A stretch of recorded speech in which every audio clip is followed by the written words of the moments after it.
President Trump's chief of staff is speaking out about the administration in a series of interviews with Vanity Fair. Susie Wiles says Trump has a, quote, alcoholic personality and will go for it whenever he sees an opportunity for retribution. She also calls Vice President Vance a conspiracy theorist for a decade and says Attorney General Pam Bondi whiffed on the Epstein files controversy. Now Wiles is calling the article a disingenuously framed hit piece. White House correspondent Karen. Yeah, bro, she daggered everybody in the admin in this. Also, she got the Erica Kirky eyes. I don't know what's up with that. Travers is here for more on that. Hi, Karen. So Wiles is taking issue with this article, but she's not denying the specific quotes, and some of them are pretty eye-opening. So how is she explaining some of these statements? Yeah, and this was a series of interviews that she did with Vanity Fair's Chris Whipple over many months. 11 interviews, he said, that he put together in these two pieces. In her statement posted on social media, Susie Wiles says this is a disingenuously framed hit piece on me, the president, the White House staff, and the cabinet. But she also says that this was done to paint an overwhelmingly chaotic and negative narrative about the president and our team. But Diane, this piece has Washington talking because there are some incredible headlines in here. She talks about the president's retribution campaign, saying that when there's an opportunity, he will go for it, but that there was a loose agreement that the score settling would end before the first 90 days of his term were over. She talked about Elon Musk, who came in and was put in charge of the Department of Government Efficiency. She said that he was an odd duck whose actions were not always rational and sometimes left her aghast. She talked about J.D. Vance, who at one point was very anti-Trump and then, of course, is now part of the MAGA fold. And she said that that conversion was sort of political. She talked about the tariffs that the president put in place and said that there was a huge disagreement about this major policy decision of the president's, saying that this was a conversation and disagreement about whether they were a good idea. And on the president's current strategy in the Caribbean against Venezuela, she says that that strategy is to keep blowing up boats until Nicolas Maduro, the president of Venezuela, says uncle. Diane. And Wiles also revealed President Trump is... I love pearl clutching Republicans acting like this will do shit to isolate them and make libs pat them on the back. I don't even understand what the she was thinking. I guess like these guys, they just get very excited at any mainstream media appeal still. They like think that mainstream media will do them any favors. But I mean, look at these shots, dude. Vanity Fair cooked them so hard. That is crazy, brother. That is an insane photo shoot. I mean, this is really up. The filler injection sites, like you can see it. I feel like they specifically made Marco Rubio's ear a part of the photo. Look at this photo. Oh, I saw this already. Listen, look, I'm not as committed to Dr. Umar as I used to be in the past as an acolyte, as a defender. But this is the closest I've arrived to Snow Bunny mind control, like being a real thing. And you can't show me this. This is literally Snow Bunny mind control, bro. She's like, oh yeah, I love my white jeans. I'm not gonna back down from loving white jeans. Oh, people are saying I'm a white supremacist. I just love jeans. The whiter they are, the better they are. And then boom, comes out, titties on deck. Get the fuck out of here. Click away, look away. I'm smarter than that. Susie Wiles told the New York Times she didn't call Elon Musk an avowed ketamine addict in one of her 11 interviews with Vanity Fair. That's ridiculous. I wouldn't have said it, and I wouldn't know. Vanity Fair, cool. Here's a recording of you saying that. Oh my God, oh, it's on tape. That's crazy. Oh my gosh, she's so cooked. She's supposed to be the only competent person, for the record. You understand that, right? Like Susie Wiles getting caught like this is even worse, because she is the maximum competent person, perhaps one of the only competent people in the White House. Obviously, like the Elon Musk ketamine thing is not that big of a deal because Donald Trump has basically also said similar things.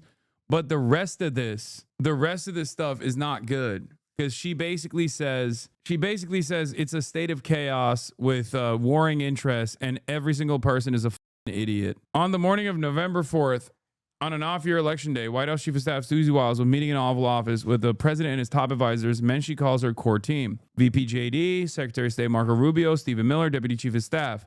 The agenda was twofold: ending the congressional filibuster and forcing Venezuelan President Nicolas Maduro from power. As she related it later, President Trump was holding forth on the filibuster when Wiles stood up and started for the door. Trump eyed her. Is this an emergency that you have to leave? He demanded. It was nothing of the sort. But Wiles left Trump guessing. She replied, it's an emergency. It doesn't involve you. With that, according to Wiles, she departed the Oval. Wiles, while wearing dark pants and a plain black leather top, met me in the office with a smile and a handshake. Over sandwiches from the White House mess, we talked about the challenges Trump faces. Wiles and I have spoken regularly about almost everything. The contents, consequences of the Epstein files, ISIS brutal mass deportations, blah, blah, blah, all this shit. I don't care. Most senior White House officials parse their words and speak only on background, but over many on-the-record conversations, Wiles answered almost every question I put to her. We often spoke on Sundays after church. Wiles, an Episcopalian, calls herself Catholic Light. One time we spoke while she was doing her laundry in Washington, D.C., in her Washington, D.C. rental. Trump, she told me, has an alcoholic's personality. Vance's conversion from her never Trumper to MAGA acolyte, she said, has been sort of political. The vice president, she added, has been a conspiracy theorist for a decade. Russell Vought, architect of the notorious Project 2025 and head of the Office of Management and Budget, is a right-wing absolute zealot. When I asked her what she thought of Musk reposting a tweet about public sector workers killing millions under Hitler, Stalin, and Mao, she replied, I think that's when he's microdosing. She says she doesn't have firsthand knowledge.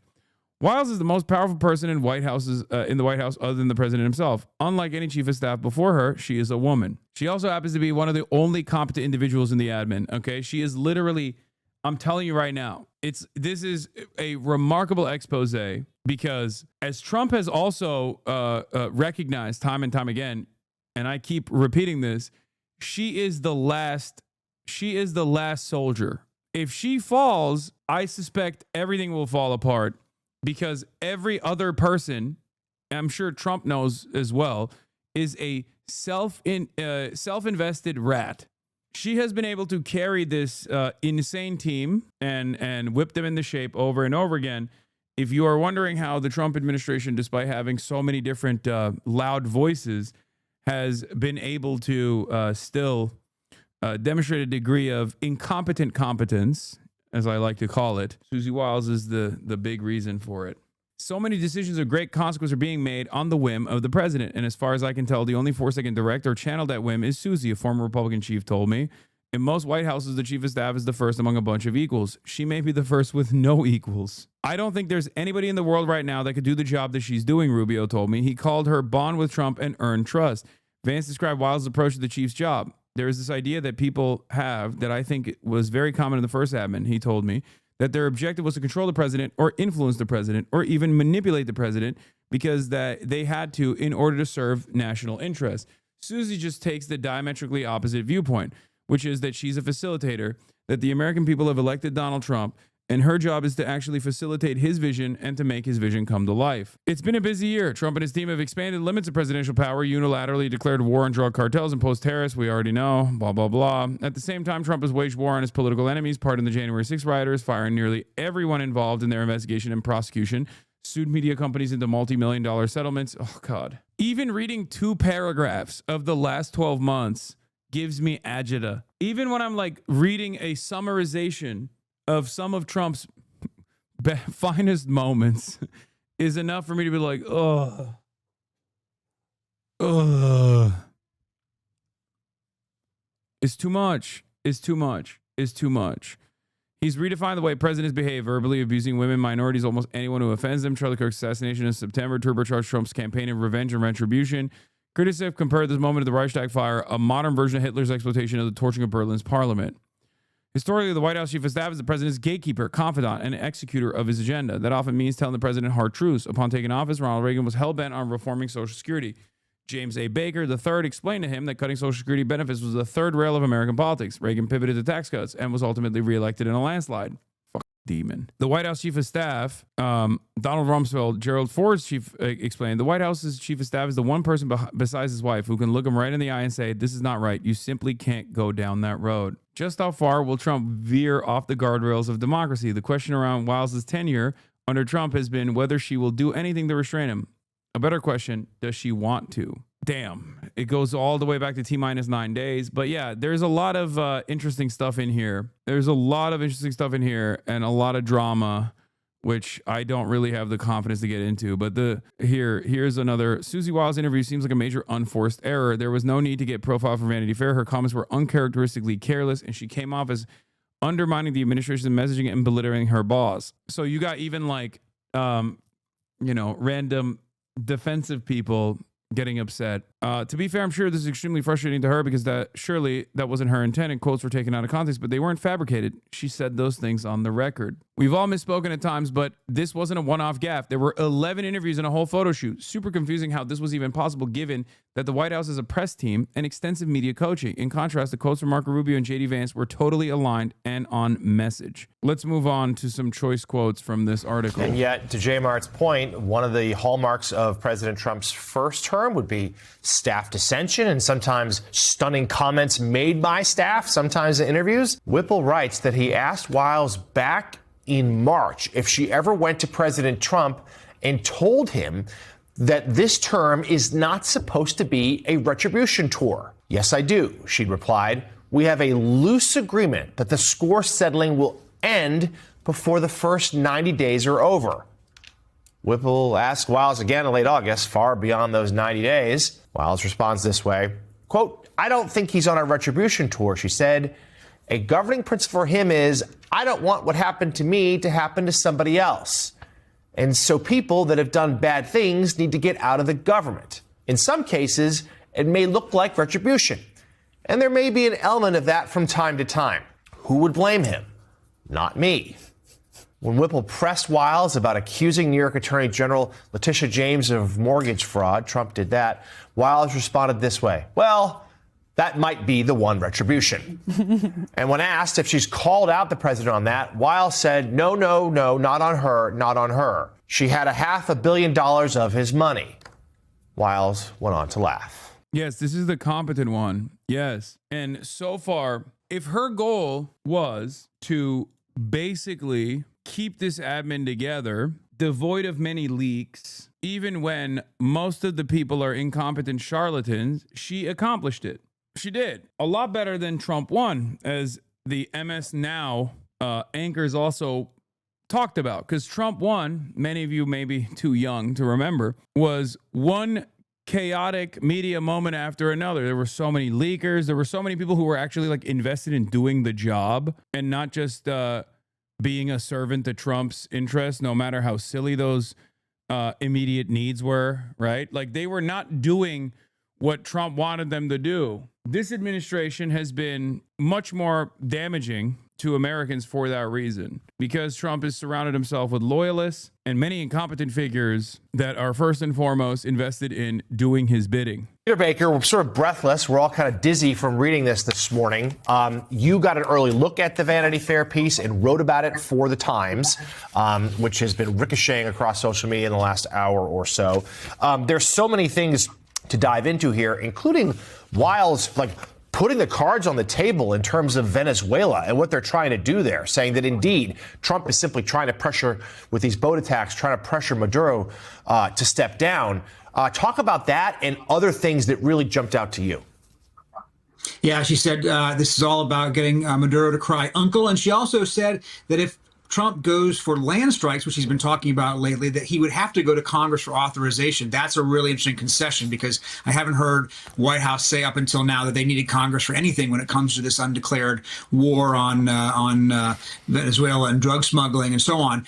So that's an important point. It's a fascinating series of interviews. You know, she obviously came to relax in her conversations with Chris Whipple. Chris wrote the book on White House chiefs of staff, and therefore I think she looked at these conversations as part of, setting the history of her time as chief of staff. In some ways, she's been the most successful of Trump's chief of staff, one that he actually seems to trust. She didn't view her job. She doesn't view her job like John Kelly did. John Kelly viewed his job as somebody who threw his body in front of the train as it headed down to places that he thought were reckless or unwise or illegal. That's not how Susie Wiles looks at her job. She looks at her job as facilitating the Trump's agenda, the things he wants to do, even if she thinks he's gone too far. And she talks in the article about times when she urged him to do things he didn't, like not to pardon all of the most violent January 6th rioters, to wait on tariffs until there was agreement on his team, and so on and so forth. But she says, hey,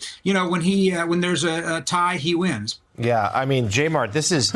This sounds more like an affair than an interview. Yo, you think Susie was fucking the reporter, dude? You think this is Olivia Nuzzi? Olivia get the Nuzzi type situation here? I mean, 11 interviews is crazy, bro. I did a major profile for New Yorker, if you guys recall, and that was like 3 days. 11 interviews is wild. It's pretty stunning stuff, and we have to, wonder what the reaction will be from the Oval Office.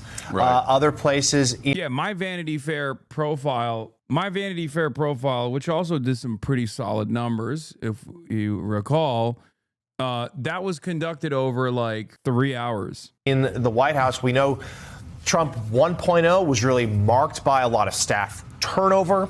President Trump, has really prided himself in there being a lot less of that this time around. Susie Wiles actually has been getting a lot of the credit in Washington for running a tight. To be fair, you're not the chief of staff. Yeah, exactly. That makes it worse for her. I'm a yapper and a Twitch streamer, and I'm saying I didn't do 11 interviews.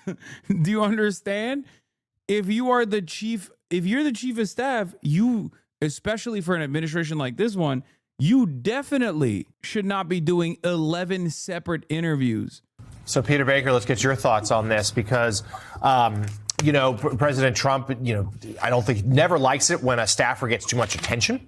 It's possible that could be at play here. We do know he's quite fond of Susie Wiles and fond of her father, NFL legend and broadcasting legend, Pat Summerall.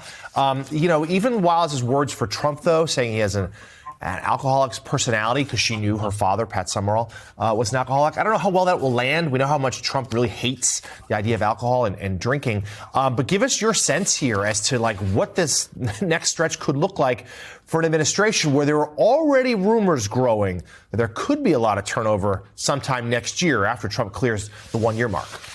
Alcoholic's personality without the alcohol is such a L too, because you're not even fun. You got none of the good stuff there. You're not even fun at parties. That sucks. Yeah, I mean, first of all, the alcoholic's personality, what she's talking about, you're right, is her father. She got to understand, she says, what people with big personalities, in effect, do. She says an alcoholic, a high-functioning alcoholic, or even everyday alcoholics somehow manage to be even more of themselves. And she's talking about Trump in that sense, not that he's a drinker. In fact, he's not a drinker. We know that. But she says he has that big personality who believes he can do anything and that there's nothing he can't do, nothing, nada, she says. Yeah, this was funny response to Marco Rubio complaining about this. It's obvious to most people that Vanity Fair deliberately manipulated the pictures and reported statements without context trying to make the White House team look bad. Yeah, no, definitely, man. This is not what you look like. You are totally a fucking hottie. How did they do that to you? I do think it's funny that they included his ginormous ear. They couldn't put both because then it couldn't be close up. You had to literally go to a different zip code to get both of his ears in the shot. But I do like that they included, he's the only one who got at least one ear included in the close-up shots. No one else. And I know that was deliberate. And yes, I know he can hear me saying this right now from Washington, D.C. Okay, f you, Marco Rubio. Body shaming? Oh, shut up. I have big ears too, okay? I can do it. This is the one thing I can do. Look how big my ears are. Obviously nothing in comparison to Marco Rubio's, but there's nobody more loyal or committed to President Trump's mission than Susie Wiles. She is one of the main reasons why we are a team that works together to carry the president's promises to the American people. Yeah, photographer had to hit the fisheye lens to get both, to get even one ear in the shot. So I think she's making that kind of a comparison. I don't know how much she's going to appreciate that or not. I think you're right to wonder. Obviously, she could make enemies with this elsewhere in the West Wing. Will J.D. Vance appreciate being called a conspiracy theorist? She says that Marco Rubio converted to MAGA out of principle, whereas J.D. Vance, and there's a contrast here, did it out of politics, in effect, because he was running for the Senate. Will J.D. Vance appreciate that?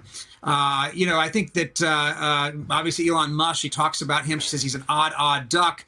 She says she was aghast at his defenestration of USAID. She said no rational person, that's her words, no rational person would have done it the way he did it. So we'll see. She hasn't made a lot of enemies up until now. This may be a turning point in that regard. We'll have to wait and see. But you're right. There hasn't been a lot of turnover. He hasn't wanted to give in to the outside voices saying you need to make a change. You get rid of Hegseth. You got to get rid of RFK Jr. He's been resistant to that. This will be a test of that discipline or that resistance. Eugene Robinson, give us your quick thoughts as to what you read in these stunning interviews.